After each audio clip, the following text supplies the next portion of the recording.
this review is going to be for anybody out there who's wondering what Neil Marshall is doing in 2024. That's right, Neil Marshall has a new movie coming out, dropping on August the 9th, cinemas in the UK, but then dropping on digital download August the 12th. Now, if you're not familiar with who Neil Marshall is, then first of all, what are you doing watching movies? He made the horror movie Dog Soldiers, which was absolutely fantastic. Followed that up with the likes of Doomsday, The Descent, Centurion, Lair, The Reckoning. He's had an awesome career, and the best thing about him is that he is from the northeast of England, which is kind of around about where I'm from, which is why I think he's awesome. It's not why I think he's awesome because I love some of his movies. I think most of his movies are absolutely fantastic. What you will see on the feed, on the timeline down below, is that I did get a chance to do an interview with Neil about this movie Duchess, this sort of action thriller, London-based Nikita kind of movie, which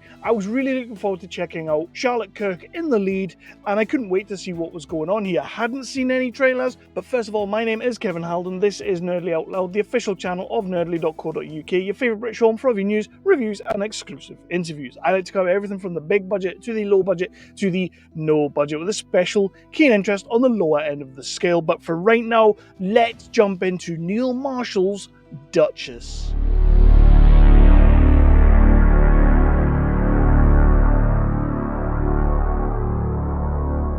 Obviously, as always, I am going to do what I normally do, and that is to talk about the plot of the movie with as few spoilers as possible. Then I'll jump into the cast and crew of this movie, and then we'll talk about what I did and didn't like, and then I'll get into my final Nerdly Out Loud rating, which is my rating. You can go over to nerdly.co.uk and you can see some reviews over there, because the best thing you can possibly do is, once you've seen the movie, formed your own opinion, you can then go and have a look and see what other people thought. Or reverse that, do it the other way, it's still the same result. You just have to see it, and this is definitely a movie I think deserves to be seen on the big screen when you get a chance. So August the 9th, as I say, it is hitting the big screen in select cinemas in the UK. Duchess stars Charlotte Kirk as the lead role, the titular role Duchess. She is called Scarlet. She's this sort of East End girl who's got a little bit more going for her than you maybe think. She obviously dreams of having a bigger and better life and being able to move forward with things, until she meets this awesome, suave, cool, sophisticated guy, Robert McNaughton, played by Philip Winchester. If you've seen Strike Back, you know who Philip Winchester is. He's awesome. Anyway, she meets him, instantly kind of falls in love with him, realizes that actually he's a bit of a rogue, he's a bit of a gangster, a bit of a villain. He's going to teach her how to sell diamonds, how to get into this life, and how to take care of herself. It then becomes a sort of almost true romancy style relationship where they are learning from each other and they're coming together to form this fantastic little team. Obviously, Robert has his own right and left hand man that he's going to use, but this is going to be the relationship going forward. Obviously, it's a bit of an East End gangster movie that kind of goes globe-trotting in a way, so we need stuff and things to happen, things are going to progress. I don't really want to do spoilers, but Scarlet kind of ends up going on a little bit of a rampage, which is great to see, because this is a Charlotte Kirk that I don't think we've really seen too much of, and this is her recognized to her fullest. And it's just a really, really fun ass movie with some great action sequences, some bloody nice kills, and you know what? It looks pretty glorious in stages. There are certain parts of this movie that just look amazing, and that's what I mean in terms of, I feel like you should really go to the cinema and see this on the biggest screen possible. It's obviously being shot in a glorious cinematic way, and that's what I love about what Neil Marshall does when he does action, because he has always done action, and when he does action, he does it brilliantly. But this is a bit of a genre switch. It's complete and balls to the wall action, little bit of thriller aspect to this, bit of a gangstery edge. She's an East End girl. She's doing the narration over the top, which I'll talk about in a second. But I genuinely just think this is one of those movies that has a touch of everything that you love. It does touch more on the keystone kind of British gangster movies, you know, the Guy Ritchie's kind of things. It does kind of touch on those kind of things a little bit more than, should we say, Scarface, but I think that's just the evolution of the movie. And then, of course, you have Charlotte Kirk in this role that just embodies badassery. So let's talk about the cast and crew. And first off, like I say, Charlotte Kirk, Yeah, this is the first time I think I've really seen her using all the skills that she clearly has. I feel like this is a great role for her to jump into, and hopefully, should this do well and people enjoy it, we can maybe move forward with, a sequel. I want to see more of this character, though. I want to see it fleshed out a little bit, because there were certain characters and certain interactions in this movie that I thought made her extremely intriguing. Phil Winchester, again, it feels like this movie was kind of written for him, specifically for him. It plays to every single one of his strong suits. He's a badass. He looks amazing. Let's be honest, he's a handsome fella. He can hold a gun, he can shoot a gun, he can fight. He looks great, and he's got this sort of cheeky charm, which means he can talk his way around any sort of situation. Think kind of Tom Hardy in movies like Legend. Like, he's kind of doing that sort of gentleman gangster thing, and I really bought it from the word go. It helps you buy the relationship, because why would these two get in tow with each other? She is essentially pickpocket Catwoman type burglar at the start of the movie, and then escalates to this kind of Queen Ping gangster, because the relationship between her and Philip Winchester, Robert McNaughton, works. Robert's two gangster friends that I mentioned earlier, his henchmen, his go-to guys. We have got Sean Pertwee in here as Danny Oswald. I love Sean Pertwee. Fresh off the whole Gotham series and everything like that. I loved him in that. But Sean Pertwee and Neil Marshall always work really well together as is. But you can kind of get this sense of Pertwee's having a lot of fun with this role. I'm a big fan of the guy, and I've seen him through the years, movies like Event Horizon, Love, Honor and Obey, all those kind of things. And this is another movie that sort of really does fit his persona, but I just felt like he was having a ton of fun on this one. He was just kind of enjoying himself. Hoji Fortuna plays Billy Baraka, the other right-hand, left-hand man, whatever you want to call him. Fantastic. Really brings that sort of menacing, badass, strong man role to life. But that is the main thing about these three. You really do buy that these guys were friends first, business partners second, and that's kind of what I loved about this trio. And then when you put Duchess in there, you put Scarlett in there, it adds this sort of other level, not quite a Yoko Ono level, but it adds this other sort of dynamic to the group, and the guys just instantly take to it. Quick shout out, Colm Meaney has got a couple of scenes in this movie. I love Colm Meaney. Way back in the Star Trek Deep Space Nine days, I've always been a fan of Miles O'Brien. In the minimal scenes that he has in this movie, he kills it. He absolutely kills it as Scarlett's dad.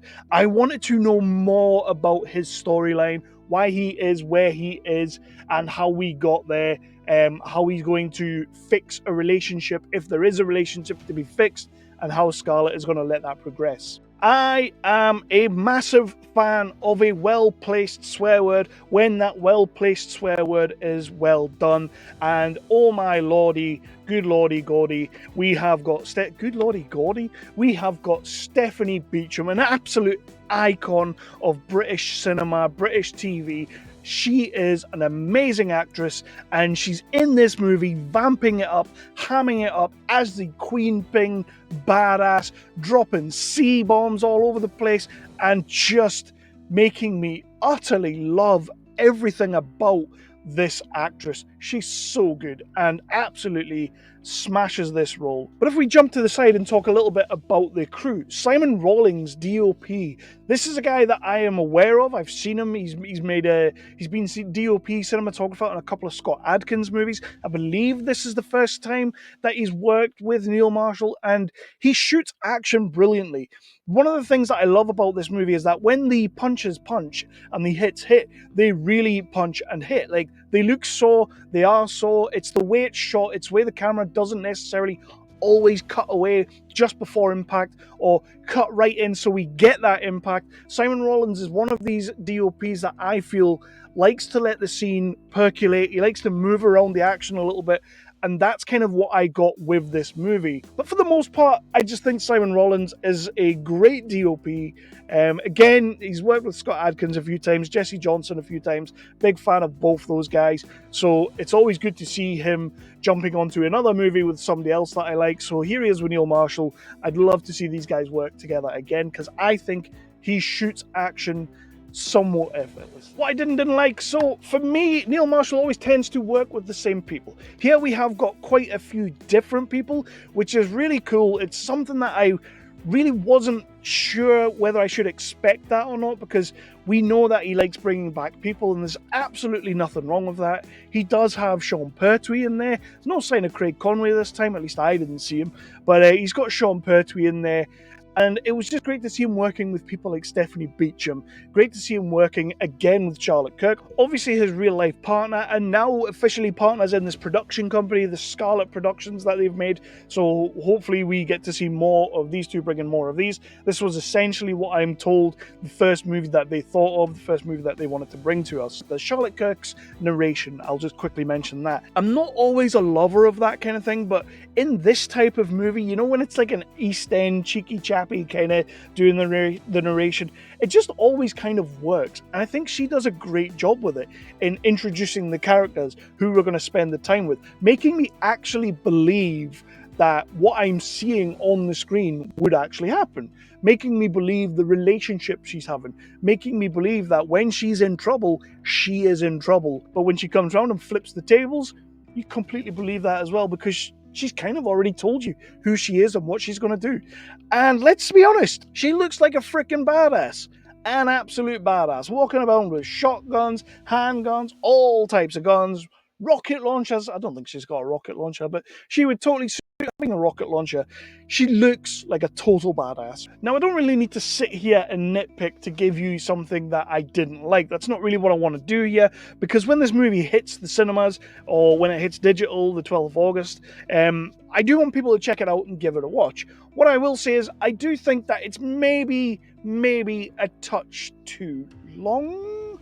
Not usually something that I would complain about, but I do feel like there's a couple of scenes in here that we don't necessarily completely need. Yes, it adds a little bit to the world, it adds a little bit of richness to what we're doing, but there's a couple of characters or a couple of scenes that I think we could probably lose, and it doesn't really change too much of the movie. I do get why it's there, and I see why it's there, but maybe that could have been a thing, like if DVDs was still the rage, if Blu-rays were still the rage, that's something we could have had as an extra. For instance, there is a huge twist in the movie that you don't really see coming. I kind of feel like we could have got there a little bit quicker because of some of these scenes that we have nearer the start. But again, you need to build up. You need to build up to that point, because when it happens, it completely earns your reaction. So there is that. You know what, I was sitting here and I was thinking I'm going to give this movie a 4.5. Mostly because like there are a couple of scenes that, like I say, just felt like a little bit of padding. But screw that. I'm going to give this movie a 5 out of 5. I genuinely got a kick out of this movie. I had fun with this movie. It's an action-packed tour de force. It's a really cool, it's a bit of a triumph. It's a masterclass in filmmaking from Neil Marshall in a genre that, though we know he loves, we don't always get to see him really pushing. We always get to see him doing a little bit of it, but here we get to see Neil Marshall really playing with his action chops, and it makes me want to see more action from Neil Marshall, like another big balls to the wall, batshit crazy nuts action movie. I think he's done a great job. It is a triumph. You know what? Yeah, I'm just going to give it a 5 out of 5. I'm going to give it a 5 out of 5 because I did genuinely love the characters. Want to see more of some of these characters, want to see prequels, sequels, whatever you want to give me.